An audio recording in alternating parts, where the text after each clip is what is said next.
روزے کے کچھ ضروری مسائل۔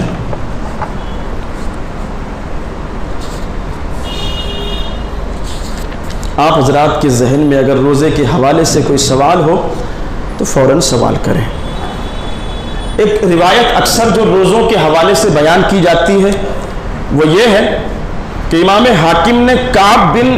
اجرہ سے روایت کی، رسول اللہ علیہ السلام نے فرمایا کہ سب لوگ ممبر کے پاس حاضر ہوں۔ مسجد نبوی شریف میں لوگ حاضر ہوئے۔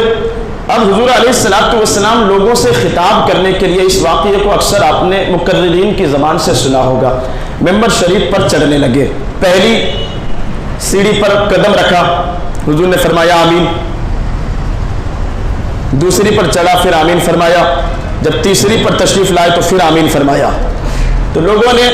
حیرت کی کہ یہاں کوئی دعا کرنے والا نظر نہیں آتا، پھر یہ آمین کیوں ہے؟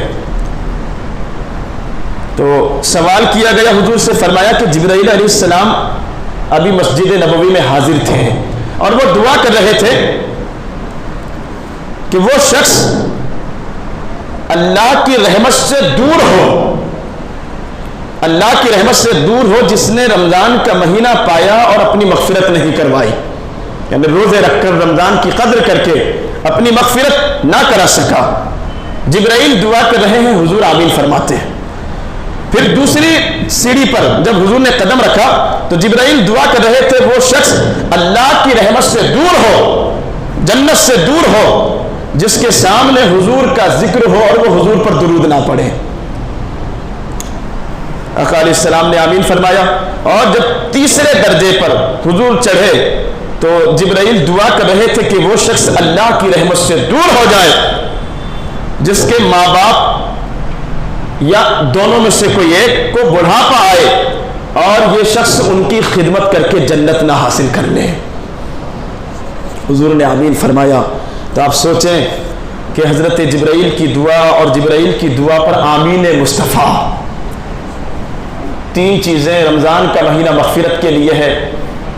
اس کے بعد جہاں حضور کا ذکر ہو تو درود ضرور پڑھا کریں۔ ماں باپ دونوں ایک ساتھ بڑھاپے کی عمر کو پہنچ جائیں یا دونوں میں سے کوئی ایک ہو تو ان کی خدمت کر کے حضور فرماتے ہیں جو جنت نہ حاصل کرے ایسا شخص اللہ کی رحمت سے دور ہو جائے۔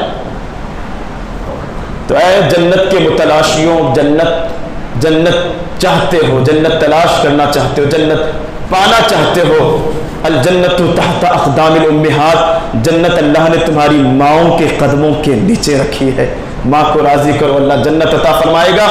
الوالد اوسط ابواب الجنہ، تمہارا باپ جنت کے دروازوں میں سے ایک مین دروازہ ہے، اس کو راضی کیے بغیر اللہ تمہیں جنت میں داخل نہیں ہونے دے گا،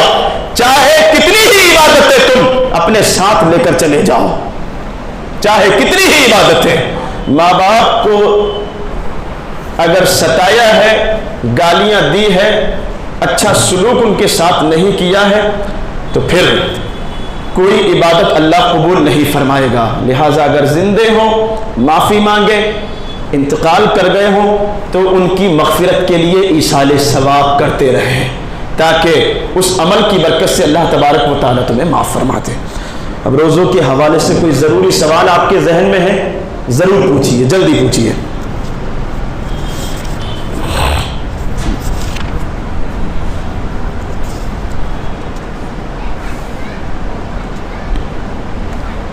کل کسی بھائی نے سوال کیا تھا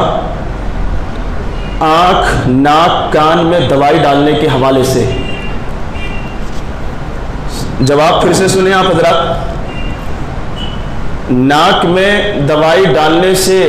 روزہ ٹوٹ جائے گا کیونکہ وہ نالیاں اندر سیدھی جو ہے وہ حلق میں جاتی ہیں۔ ایسے ہی کان میں بھی اگر کسی نے دوائی ڈالی اور وہ دوا آپ کے مغز تک، دماغ تک اگر پہنچ جاتی ہے یا حلق میں اگر وہ دوا آتی ہے اس سے بھی روزہ ٹوٹ جائے گا۔ آنکھوں میں ضرورتاً جو ہے وہ دوائی ڈالی جا سکتی ہے۔ کسی بھائی نے سوال کیا تھا کہ کسی شخص نے جان بوجھ کر روزہ رکھنے کے بعد توڑ دیا،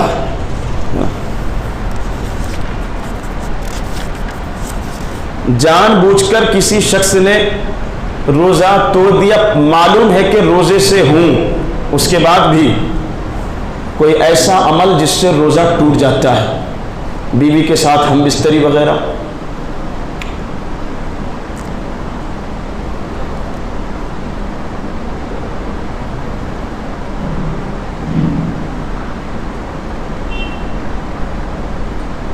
یا الٹی آئی کسی کو منہ بھر کر اور پتہ ہے کہ روزہ ہے، پھر اس کو واپس اندر لے لیا، نگل لیا، تو ایسی صورت میں قضا کے ساتھ کفارہ بھی لازم ہے۔ تفصیل ہے، بہت ساری مسئلے مسائل ہیں، میں چاہتا ہوں کہ آپ کی ضرورت کی بات جو ہے آپ کو بتائی جائے۔ ایسی صورت میں پتہ ہے کہ روزے سے ہے، پھر ایسا عمل کیا تو قضا ایک روزے کے بدلے ایک روزہ، اور قضا کے ساتھ ساتھ کفارہ، مطلب پے در پہ 60 روزے، ایک روزے کے توڑنے کے بدلے۔ یہ نہیں کر سکتے تو کسی غلام یا باندی کو آزاد کرانا، یہ آج کے دور میں نہیں ہوتا، یا 2 بھوکوں کو، 2 مسکینوں کو، 2 مساکین کو، 60 مساکین کو دونوں وقت کھانا کھلانا، 60 بھوکوں کو ایک روزہ توڑنے کے بدلے دونوں وقت کا کھانا کھلانا، یہ قضا بھی اور کفارہ بھی۔ سوال تھا کہ اگر کسی شخص کے پاس طاقت نہیں ہے کہ وہ 60 روزے رکھ سکے تو وہ کیا کرے گا؟ اب 60 روزے اگر نہیں رکھ سکتے تو دونوں وقت کا 60 بھوکے لوگوں کو کھانا کھلائیں، یہ بھی نہیں کر سکتے، خود ہی مفلس و کنگال ہیں، تو وہ روزے اگر گرمی کے دنوں میں نہیں رکھ سکتے، ابھی بیمار ہیں، ابھی مجبوری ہے، ابھی نہیں رکھ سکتے تو بعد میں رکھنا پڑے، لگاتار اگر نہیں رکھ سکتے تو ایک رکھ لیا، ایک چھوڑ دیا، اس طریقے سے رکھنا پڑیں گے۔ پھر بھی اگر نہیں رکھ سکتے تو پراپرٹی میں، جائیداد میں آپ کے اگر اتنی دولت ہے آپ کے پاس تو پھر یا تو جیتے جی جو ہے وہ قضا اور کفارہ کرنا پڑے گا، نہیں کر پائے اگر تو وصیت کر کے جائیں اپنے گھر والوں کو کہ وہ یا تو 60 لوگوں کو دونوں وقت کا کھانا کھلا دیں، یا پھر وہ صدقہ فطر جو ادا کیا جاتا ہے وہ اس طریقے سے ان لوگوں کو ادا کریں۔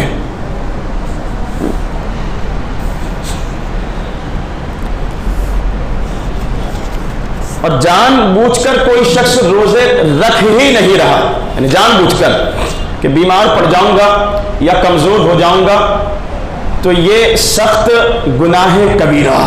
اللہ کو ناراض کرنے والا عمل۔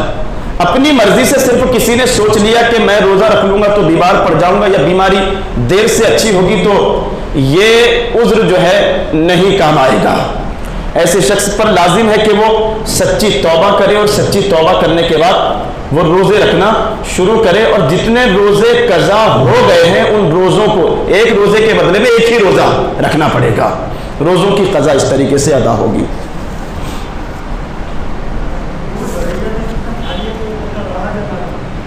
جی، بھول کر اگر کسی شخص نے کھا لیا تو بھول کر کھانے کی صورت میں روزہ نہیں ٹوٹے گا، کھانا کھا لیا یا